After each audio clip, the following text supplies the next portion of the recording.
In today's video, I'm going to teach you how to arrange your Word document into columns.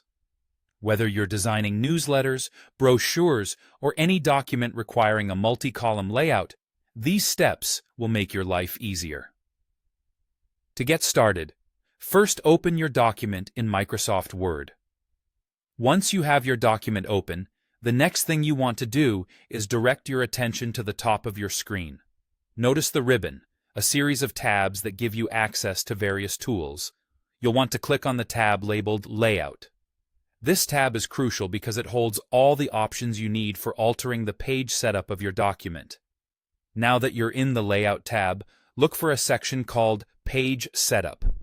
This section is packed with options that help you customize your document's page design.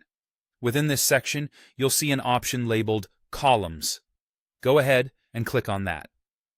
When you click on Columns, a drop-down menu will appear, offering you a few choices: 1, 2, 3, left, and right. Each option gives your document a different column format. Selecting 1 returns your document to its default single-column layout. If you select 2, your document will be evenly divided into 2 columns, which is perfect for content that benefits from side-by-side comparison or a traditional newspaper style. Opting for 3 gives you 3 equal columns, making it ideal for documents with shorter lines of text or varied sections. Choosing Left creates a narrow column on the left for annotations or side notes, while the rest of your content sits in a wider right-hand column. Similarly, the Right option does the opposite, leaving space for marginal notes on the right. As you make your selection, pay attention to what part of your document is affected. If you have selected a specific section of text in your document before choosing a column format, the changes will apply only to that specific part.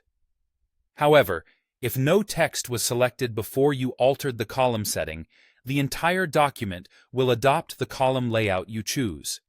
This feature is handy when you want different parts of your document to be organized in unique formats. These simple steps will help you navigate and customize your Word document's layout with ease. Once you've chosen your preferred column setup, feel free to add or adjust text as needed, checking that everything displays exactly as you want it. If you make a mistake or want to try a different setup, don't worry. You can always go back to the columns drop-down and switch up the layout again or return to a standard single-column layout. And there you have it, a straightforward method to manage columns in your Word document. Keep practicing, and soon you'll be an expert at giving your documents the professional look you desire. Thanks for watching, and see you next time.